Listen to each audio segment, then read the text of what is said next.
Hello नमस्कार साथियों, स्वागत है आप सभी का आज के इस सेशन में।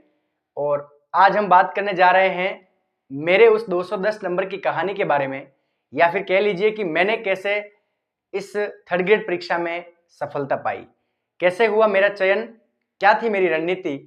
ये मैं आप सभी के लिए आज इसलिए ले आया हूं क्योंकि आज से लगभग 5 महीने रीट मेंस या थर्ड ग्रेड मुख्य परीक्षा को हैं। तो आप सभी ध्यान से देखें इस चीज को कि कहाँ मैंने अच्छे काम किए या फिर पढ़ाई को अच्छे तरीके से किया और कहाँ मेरा एक वीक पॉइंट रहा जो आपको नहीं करना है। देखिए साथियों, 210 नंबर कोई ज्यादा नंबर नहीं है, लेकिन उतने काफी हैं जितना आपका सिलेक्शन इस थर्ड ग्रेड परीक्षा में हो जाए। तो आज के इस सेशन में हम इसी बात पर बात करेंगे और आगे भी हम बात करेंगे कि अंतिम 5 महीनों में हम ऐसा क्या करें जिससे अधिकतम अंक प्राप्त किए जा सके। ऐसा नहीं है कि मैंने जो मेरे चैनल पर पिछली बार जो वीडियो था मेरा बुक लिस्ट का लगभग फरवरी के आसपास, तो देखिए उसमें मैंने आपको कुछ बड़ी पुस्तकें भी बताई क्योंकि आपके पास समय काफी था। लेकिन जो आज के बाद मेरे इस वीडियो को सुन रहे हैं, तो आप ध्यान रखें कि आपको आज से अपने कंटेंट को बदलना नहीं है, क्योंकि देखिए अब कंटेंट को नहीं बदला जा सकता है और नहीं सही सामग्री का चयन किया जा सकता है। ये वीडियो उन्हीं विद्यार्थियों के लिए है जो परंपरागत से पूर्व से तैयारी कर रहे हैं और कहीं ना कहीं उनमें एक जोश भरने की बात है, तो एक कुछ मोटिवेशन उनके लिए ये छोटा सा वीडियो उनके लिए। तो हम शुरू करते हैं। देखिए सबसे पहले बात आती है कि रीट मेंस परीक्षा 2026 में जो प्रस्तावित है उसमें जो मेरी कहानी है वो कहाँ से शुरू हुई थी। तो देखिए साथियों, मेरी कहानी शुरू हुई थी कि रीट के डीएलएड के द्वितीय वर्ष के नियमित विद्यार्थी के रूप में। मैं सेकेंड ईयर रनिंग ही था और जब 2022 में प्री हुई और 23 फरवरी में मेंस हुई, तो मेरी इंटर्नशिप कंप्लीट हुई थी लगभग अगस्त सितंबर 2022 में। मेरी डीएलएड सेकेंड ईयर की इंटर्नशिप कंप्लीट हुई थी और मेरे एग्जाम लगे थे अक्टूबर नवंबर में और हमारा रिजल्ट आया था परीक्षा के आवेदन पत्र भरने से 2 दिन पूर्व, लास्ट डेट से 2 दिन पूर्व, यानी कि कुछ जनवरी में, 10 जनवरी के आसपास। तो मैं एक रेगुलर ही रहा हूँ, कहीं मुझे ऐसा टाइम नहीं मिला कि मैं ज़्यादा इस पर ध्यान दे पाऊँ। तो आप भी जो इस कैटेगरी में आते हैं उनको भी ध्यान से सुनना चाहिए और जो पहले से तैयारी कर रहे हैं उनके लिए भी संदेश है।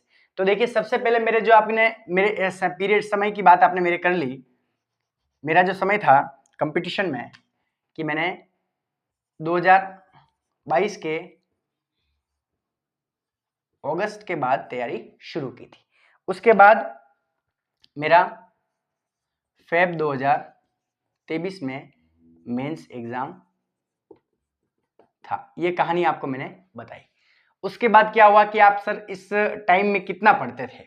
तो देखिए पढ़ने की बात है तो मैं लगभग मेरा यही रहता था कि मैं सोने के लिए रात्रि 2 बजे मैं रात्रि को शयन, और सुबह का मेरा यह फिक्स रहता था कि लगभग मुझे 8:30 बजे सुबह की अपनी टेबल पर पहुंचना है।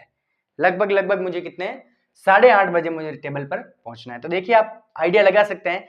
और मैं कितनी बार कह चुका हूं कि पढ़ाई को आप एक समय में नहीं बांध सकते कि मैं 1 बजे तक पढ़ूंगा या 2 बजे तक पढ़ूंगा।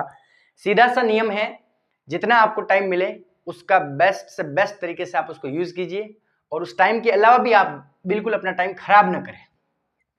रात को 2 बजे, सुबह 8:30 बजे, यही मेरी टाइम टेबल की फिक्स दिनचर्या थी। कभी देखिए उल्टा सीधा होता तो मैं ये मैनेज अपना दिन में कर लेता और दिन में मैं 1 घंटा खाना खाने के बाद में सिर्फ और सिर्फ बैठता, न कि सोता। और बैठने के समय भी मैं करंट अफेयर्स की कोई ना कोई मैगजीन साथ में पढ़ता रहता था। तो ये तो थी सारी जानकारी मेरे इस टाइम पीरियड के बारे में कि मैं कहां से कहां तक हूं। फिर हुआ मेरा एग्जाम। देखिए आप पूरा एक विधिवत समझा रहा हूं, थोड़ा वीडियो लंबा बनेगा तो भी आप देखें इसको। फिर एग्जाम की शुरुआत हुई फरवरी में 23 में मेरा एग्जाम हुआ। एग्जाम की तैयारी कैसे की, क्या बुक लिस्ट थी, वो बात मैं आपको अंत में थोड़ा समराइज कर दूंगा। लेकिन देखिए बुक लिस्ट की बात अब अपन नहीं करेंगे क्योंकि बुक लिस्ट उन्हीं के लिए होती है जिनके पास टाइम ज्यादा होता है। आपके पास टाइम काफी कम है। तो देखिए एग्जाम में कुल आपको पता है 150 प्रश्न होते हैं, ठीक है साहब। 150 प्रश्न में से मेरे 105 प्रश्न सही थे और इसका मतलब मेरे 45 क्वेश्चन क्या थे, मतलब नहीं किए, गलत थे, जो भी थे, है ना। तो 105 मेरे सही थे, इसका मतलब मेरे 210 नंबर रीट मेंस में आए। तो साथियों मैं यूं कह रहा हूं कि 105 प्रश्न देखिए करना बड़ी बात है या नहीं ये तो मुझे नहीं पता, लेकिन ये भी देखिए कि मेरा सिलेक्शन भी हो गया और लगभग लगभग मेरे 45 क्वेश्चन जो मैंने थे स्किप किए, नहीं हुए, नेगेटिव गए। यही बात यहां मैं आपको समझाना चाह रहा हूं कि आप बहुत से विद्यार्थी घबरा जाते हैं कि 150 में तक कैसे प्रश्न होंगे क्या। देखिए 45 प्रश्न आपको यहाँ छूट मिली, क्या पता इस बार थोड़ी कम मिल सकती है, लेकिन मिलेगी तो सही। तो मेरा ऐसे ही था कि लगभग मैंने 15 प्रश्न तो अटेम्प्ट ही नहीं किए, ठीक है साहब। उसके बाद लगभग मेरे 12 से 15 नेगेटिव गए थे और कट कटा के मतलब कुछ ऐसा मैंने कितने प्रश्न किए थे उसमें से मेरे बचे थे 105। लेकिन आप 105 को मत समझना क्योंकि साथियों +5 यहाँ हो सकते थे, लेकिन आंसर की में बहुत परिवर्तन होने के कारण मैं अंतिम रूप से यहाँ रुक गया। ऐसा नहीं कह रहा हूं कि मेरे ज्यादा या कम थे, बट आप मान के चलिए कि आपके 12 से 15 प्रश्न तो नेगेटिव जाएंगे। उसका कारण क्या था सुनिए। आप कहेंगे सर इतने नेगेटिव आपके कैसे गए। उसका कारण यह था कि मैंने पूरा पेपर किया, मुझे 70% लगभग प्रश्न आ भी रहे थे, लेकिन समस्या क्यों हुई कि ये पेपर थोड़ा था लेंदी पेपर था, मतलब कि जैसे एक सीधे से प्रश्न नहीं थे साइकोलॉजी के, शिक्षण विधियों के, तो उनको पढ़ पढ़ के उत्तर देना। अब 2 ऑप्शन में मैं काफी कंफ्यूज था, तो लगभग मैंने 22 से 25 सवाल ऐसे थे ना जो लगभग मैंने दो प्रश्नों में कंफ्यूजन होने के कारण किए। तो देखिए उसमें से कुछ राइट भी हुए और मैंने एक वो रिस्क ली, तो वो रिस्क यहाँ पूरी आप बैठती है। तो आपने ये समझ लिया है कि मैंने कैसे प्रश्न किए और कहाँ गलती हुई। तो यहां से अब मैं आपके लिए एक पॉइंट पकड़ता हूं। आपके लिए क्या था, आप कहेंगे सर आप तो आपकी ही कथा पूरी बता रहे हैं, हमारे लिए क्या है। तो देखिए ये जो 45 प्रश्न है, मेरी ही बात करूंगा मैं, इसमें मैंने क्या क्या गलतियां की, क्यों मैं इन 45 प्रश्नों को नहीं कर पाया। तो पहली गलती मेरी ये थी कि मैंने देखिए नेगेटिव से नहीं बच पाया, नेगेटिव मार्किंग का ज्ञान नहीं था, है ना। ठीक है सर, ओके। दूसरा, पेपर देने में गलती, यही तो कहेंगे। और एक मैंने गलती थी, मेरे पास टाइम कम था, तो मैंने 10 से 15 क्वेश्चंस का मैटर छोड़ा। एक उसमें था साइंस, है ना, एक उसमें थी कौन सी, आईसीटी। ये जो दोनों मैटर थे ये मैंने छोड़ दिए। छोड़ने का मतलब इतना सा है साथियों कि इनको मैंने टाइम नहीं दिया। इसी कारण बात थी कि मेरे 45 प्रश्न या कह दीजिए स्किप हो गए। अगर आपको सफल होना है तो आपको इस एक बात को ध्यान रखना है, छोड़ना कुछ भी नहीं है, ठीक है। बिल्कुल सर। उसके बाद इसका कहने का मतलब है 100% सिलेबस को पूरा करना है, सिलेबस पूरा करना है। आप कहेंगे सर नहीं हो पाएगा, नहीं हो पाएगा तो आपको जिसको लगता है कि इसमें से प्रश्न ज्यादा आएंगे, जहां से प्रश्न ज्यादा आते हैं उसको तो पढ़ना ही है, और अगर प्रश्न कम आते हैं तो उसको आप कम टाइम दे सकते हैं, लेकिन देना सबको है, टाइम देना सबको है। तो आप ध्यान रखें 100% एक तो सिलेबस को करें, जो मैंने नहीं किया, कहीं ना कहीं मेरी गलती है। नेगेटिव मार्किंग का मुझे ज्ञान था, लेकिन मैंने क्या है कि दो जो ऑप्शन थे, दो वाले, उसको ज्यादा प्रश्न कर लिए, इसलिए मैं साथियों 105 पर आकर रुक गया लगभग, वरना मेरे नंबर काफी प्लस हो सकते थे। तो वे बहुत सारे साथी हैं, वे ये सोच रहे हैं कि सर हम 5 नंबर का स्किप कर दें क्या, 10 नंबर का स्किप कर दें। देखिए नहीं, ऐसा आपको लगता है कि सर मुगल साम्राज्य मुझे नहीं आता, तो मुगल साम्राज्य को आप क्या करें, छोटा सा कंटेंट याद कर ले, उसके बेसिक याद कर ले। मुगल साम्राज्य में कौन था, उत्पत्ति कैसे हुई, आए कहां से, क्या इनकी स्टोरीज थी, क्या इन्होंने निर्माण करवाया, सांस्कृतिक इनका उपयोग महत्व क्या था मुगलों का। तो ये सारी चीजें आप देख देख के एक प्रश्न आप वहां से निकाल सकते हैं। लेकिन उसके बाद फिर क्या हुआ था, आगे मैं आपसे चर्चा करूंगा। ये चीजें मैंने नहीं की, है ना। और क्या नहीं किया था, तो एक क्या था कि सिलेबस का रिवीजन है ना, वो भी मेरे पूरा नहीं हुआ था, एक बार भी मेरा सिलेबस पूरा नहीं हुआ था। देखिए समय की बहुत कमी थी इसीलिए नहीं हो पाया था, लेकिन आज के जमाने में आपको 4 से 5 बार सिलेबस पूरा करना होगा, कम से कम। अगर आप 4 से 5 बार सिलेबस को पूरा नहीं करते हैं तो कहीं ना कहीं कुछ ना कुछ छूट ही जाएगा। तो ये सारी कहानी थी, कि कहाँ से कैसे किया, टाइमिंग मेरी क्या थी, मैंने आपको बता दिया। अब बात यही रही कि बुक लिस्ट आपकी क्या थी, यानी आपने कैसे पढ़ा, क्या पढ़ा, आपको सीधा बता दिया 2 बजे सोना, सुबह 8 बजे टेबल पर पहुंच जाना, बीच में जितने क्रियाकलाप है आप कर लीजिए। अब आपको ध्यान रखना है कि आप क्या करेंगे, आपको यहां से क्या करना चाहिए। तो देखिए 4-5 पॉइंट्स आपको बताऊंगा जो रीट मेंस के बहुत ही सीरियस कैंडिडेट है उनके लिए वीडियो भी है। एक तो आपको एकांत को पकड़ लेना है। एकांत का मतलब यह है सिर्फ अपने आप से बात करनी है, अपने आप से चिंतन करना है, अपने आप की स्थिति को प्रगाढ़ करना है। उसके बाद क्या करना है आपको, PYQ। PYQ का महत्व इसलिए बढ़ जाता है, मैंने एक गलती की थी कि मैंने सिर्फ क्या किया था, राजस्थान जीके के PYQ किए। देखिए मुझे कोई बताने वाला नहीं था, मैं एक न्यू स्टूडेंट था, कोई मुझे ये नहीं बताता कि आप PYQ कीजिए। यूट्यूब पर भी वीडियो नहीं मिलते, बहुत सारी बड़ी बड़ी कोचिंगों के वीडियो मिल जाते हैं, ये कीजिए, किताबें पढ़िए, ये पढ़िए, लेकिन इसके बारे में मुझे किसी ने नहीं बताया। और इसीलिए मैं आपको बता रहा हूं कि जहां मेरी कमी रही वो मैं आपको बता रहा हूं। PYQ आपको बिल्कुल 10 बार कर लीजिए। मैं कहता हूं एक टॉपिक के PYQ आप 50 बार कर दीजिए अगर आपके पास समय ज्यादा है तो, लेकिन PYQ को छोड़ना मत। बहुत सारे स्टूडेंट ऐसे भी होंगे जिन्होंने इसको कर लिया है, उनसे एक बार पुनः निवेदन करता हूं कि आप इसको कम से कम 2 से 4 बार करें। जो सिलेबस का पार्ट आपके छूट रहा है, आपको लग रहा है कि मैं ये नहीं पढ़ूंगा, उसके भी आप क्या कर लें, PYQ कर लें। कहां से करना है आप सब कुछ जानते हैं। बहुत सारे साथी मैसेज करते हैं सर क्या लाए। देखिए सब कुछ इस दुनिया में गूगल पर मिलता है, कहां से मिलता है, क्या मिलता है, सब आपको प्रोसेस देख सकते हैं। मैंने क्या गलती की कि राजस्थान जीके के ही PYQ किए, फिर उसके बाद देखिए कितना सिलेबस बचता है, साइको, सही बात है, उसके बाद विषय, उसके बाद कंप्यूटर, उसके बाद बहुत सारे और है ना, शिक्षण विधियां। इन सारों विषयों के मुझे PYQ, एक तो देखिए इसकी शिक्षण विधि की और विषय की, और इनकी तो बुक विषय की तो आती थी, सॉरी, शिक्षण विधि और कंप्यूटर पार्ट भी RTA और शैक्षिक परिदृश्य के तो PYQ नहीं आते थे उस समय, जिस समय 2023 की PYQ नहीं थे। इसके मैंने सर्च किया, लेकिन कहने का मतलब यही है कि मैंने सिर्फ इसके PYQ किए और मेरे लगभग इस राजस्थान जीके ने ही मेरा सहारा दिया कि आप स्कोर से थोड़े ऊपर चले गए। उसके बाद ये जो विषय थे इनके मैंने इसका मटेरियल पढ़ा NCERT से, क्योंकि मेरी जो इंटर्नशिप थी उस समय मैंने विद्यालय से इसको NCERT के विषयों को तैयार कर लिया था। तो ये सारी जो मैंने यहाँ कहानी लिखी है, इसका एक ही मतलब है साथियों कि आपको PYQ करना है। अगर आप PYQ को छोड़ते हैं तो आप लगभग 5 प्रश्न सभी से पीछे होंगे, ये मेरी गारंटी। हाँ, अगर आप पूरा ज्ञान मैटर पढ़ते हैं और फिर भी इनको छोड़ते हैं, फिर भी आप 5 से 10 प्रश्नों का नुकसान कर बैठेंगे। तो देखिए आपको क्या करना है, तो सबसे पहले PYQ करना है, उसके बाद क्या करना है, उसके बाद आपको रिवीजन करना है। PYQ करना है, रिवीजन करना है, 2 बात आपको पता चल गई। फिर आपको ध्यान रखना है कि जो लास्ट के 3 मंथ्स है उसमें सिर्फ आपको सिर्फ और सिर्फ रिवीजन करना है। कोई यूं कह रहा है कि सर मैं आज से तैयारी कर रहा हूं, तो ये वीडियो उनके लिए नहीं है। जो पूर्व फरवरी से तैयारी कर रहे हैं या पिछले स्टूडेंट्स हैं उनके लिए वीडियो है कि हम कैसे करेंगे।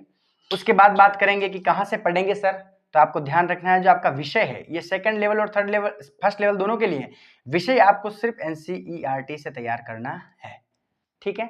विषय के अलावा और जितनी सारी जो राजस्थान जीके या फिर पार्ट बी जो भी है, उन सभी के लिए आपको अलग रणनीति अपनानी है, लेकिन इन सभी के लिए सिर्फ आपको क्या चुनना है, विषय ही चुनना है। तो साथियों मैंने बात की कि मैंने कहां से शुरू किया, कहां खत्म किया, और उसके बाद अपन बात करेंगे कि मेरी क्या बुक लिस्ट थी। क्योंकि देखिए मैं सिर्फ इतना ही बताने आया था कि मेरा क्या है, लेकिन मैं बुक लिस्ट आपको बता देता हूं और थोड़ा सा मार्गदर्शन भी आपका हो जाए कहीं। तो देखिए रीट मेंस के बारे में हम चर्चा कर रहे हैं, ठीक है ना। तो अब बात करते हैं अपन बुक लिस्ट या फिर मैंने क्या पढ़ा। तो देखिए राजस्थान का जो जीके है, राजस्थान का जो जीके है उसके लिए आपको कुछ नहीं करना है, सिर्फ और सिर्फ 6ठी से 10वीं जो राजस्थान अध्ययन है, ठीक है, एक बार मैं लिख देता हूं। फिर आप आती है RT, फिर शैक्षिक परिदृश्य, फिर आते हैं विषय, शिक्षण विधियां, साइको और कंप्यूटर, है ना। मैंने 6ठी से 10वीं तक राजस्थान अध्ययन की बुक पढ़ी, साथ में मेरे पास थी नाथ की गाइड, ठीक है। आरटीई को मैंने एक कोचिंग से लिया था, नाम नहीं बताऊंगा, फेमस कोचिंग है, और सिर्फ इसका क्या था रिवीजन। रोज मॉर्निंग में उठना, इसको 1 घंटा पढ़ना। शैक्षिक परिदृश्य मैंने नोट्स लाए थे, झूठ नहीं बोलूंगा, जो है वो सच्चाई बताऊंगा, बिल्कुल भी गलत नहीं बोलूंगा। नोट्स लाए थे और उनको रिवीजन किए। विद्यालय विषय एनसीईआरटी इंटर्नशिप के दौरान वहां से तैयार किए। शिक्षण विधियां और साइको मेरी प्री से थी बेहतर, ओनली पीवाईक्यू की है। अब कहेंगे आपने बुक कौन सी लाई, तो देखिए शिक्षण विधियों के लिए तो मैंने साइको के लिए तो लाई थी मैंने अवनी पब्लिकेशन, अभी आपको नहीं लानी है, सिर्फ मैं बता रहा हूं अपनी। और शिक्षण विधियों के लिए मेरे पास थी कौन सी, फर्स्ट रैंक, ठीक है। कंप्यूटर मैंने आपको बता ही रहा हूं, स्किप किया था, टाइम नहीं मिला, तो थोड़ा बहुत पढ़ा था, लेकिन वो मेरे अनुरूप नहीं आया था। और ये मैंने पढ़ा था 9th RBSE ओल्ड सूचना संप्रेषण किताब से, लेकिन वहां से प्रश्न नहीं आया था, है ना, आपको पहले बता दूं, सिलेबस वहीं से उठाया हुआ, लेकिन प्रश्न वहां से नहीं आया। अब हम बात करते हैं कि राजस्थान जीके को 6ठी 10वीं से और नाथ गाइड से पढ़ा। बिल्कुल, मैंने पहले 6ठी से 10वीं बढ़िया से पढ़ा और फिर नाथ की गाइड से उसको क्या किया था, समराइज किया था। मेरे पास टाइम था, लेकिन मैंने इसको बढ़िया से कर लिया। यहां से मेरा एक भी प्रश्न गलत नहीं हुआ। और नाथ को ऐसा नहीं है कि मैंने पूरा कंप्लीट याद किया, मात्र बेसिक उठाए यहां से, सिर्फ बेसिक, बाकी कुछ भी नहीं। आरटी के लिए आपको पहले बता दिया, कोचिंग के नोट्स लिए थे और उसको रिवीजन किया। आरटी और शैक्षिक प्रदेश से मैंने नोट्स ही लिए थे और उसके रिवीजन किए थे, है ना, पीवाईक्यू नहीं किए। विषय एनसीईआरटी और पीवाईक्यू किए थे। शिक्षण विधियां और इनके लिए मैंने आपको बता दिया मैंने कहां से पढ़ा। इन सारे मैटर को मैंने जब तैयार किया तब मेरे पास ये नॉलेज नहीं थी कि इनका पीवाईक्यू करना जरूरी है क्या। मुझे बस इतना पता था कि प्रश्न कैसे आता है देखना है, तो मैंने पीवाईक्यू लाई, फिर सर्च किया तो दिशा 2020 लाई, और पीवाईक्यू मैंने इन सभी के नहीं करके राजस्थान जीके के किए। मुझे नुकसान हुआ, आपने देखा कहाँ नुकसान हुआ।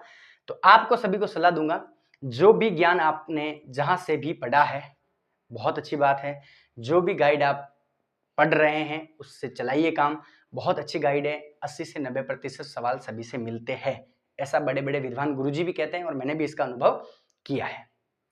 अब आपको क्या करना है, तो आपको मात्र एक ही करना है कि आपके पास जो गाइड है वो उसमें से टॉपिक पढ़िए। 6ठी से 10वीं तो आप भूलना ही मत, उसको तो करना ही है। 6ठी से 10वीं राजस्थान अध्ययन, उसी प्रकार आरटी के लिए आप गूगल से आरटी डाउनलोड कीजिए, उसको पढ़िए, उसके पीवाईक्यू कीजिए। शैक्षिक परिदृश्य के आप कहीं से नोट्स करिए अरेंज, नहीं हो तो फिर देखिए आपको बहुत घूमना पड़ेगा कि विभागीय वेबसाइट से आपको डाटा लेना पड़ेगा, वरना उससे पहले बढ़िया नाथ की आती है, अवनी की आती है, शैक्षिक परिदृश्य की बहुत अच्छी किताब आती है, वो लाइए, लाइन टू लाइन उसको याद कीजिए। और इतना सा ध्यान रखिए कि बड़े बड़े ग्रंथों की ओर अब मत मुड़ना। बड़े बड़े ग्रंथों की ओर अगर आप मुड़ गए तो उनमें से आप उतना ही याद कर पाएंगे जितना एक बेसिक गाइड से आप बेसिक पढ़ते हैं। तो कहने का मतलब यही है कि आपको सिर्फ अभी बेसिक ही पढ़ना है, पीवाईक्यू करना है। अब आप कहेंगे बेसिक क्या है, तो बेसिक वही है जो आपको उलझाए नहीं, मेवाड़ का इतिहास पढ़ रहे हैं तो जो बड़े बड़े राजा हैं जिनके बहुत सारी उपलब्धियां हैं उनको आप विधिवत पढ़िए, जिनकी उपलब्धियां कम हैं उनको आप कम टाइम दीजिए, ये इसको कहते हैं बेसिक पढ़ना। तो आप उसको पढ़िए बढ़िया से और पूरे सिलेबस को समेटने की कोशिश जल्दी करिएगा, क्योंकि अक्टूबर से पहले आपका सिलेबस कंप्लीट हो जाना चाहिए। और अगले जो नवंबर दिसंबर थोड़ा बहुत आज जनवरी का मंथ है, 2 से 2.5 महीने आप पिछले केवल और केवल पीवाईक्यू टेस्ट सीरीज और अपने आप का आकलन कीजिए। मैं कहता हूं निश्चित ही कितनी भी सीटें हो आपका सिलेक्शन जरूर होगा।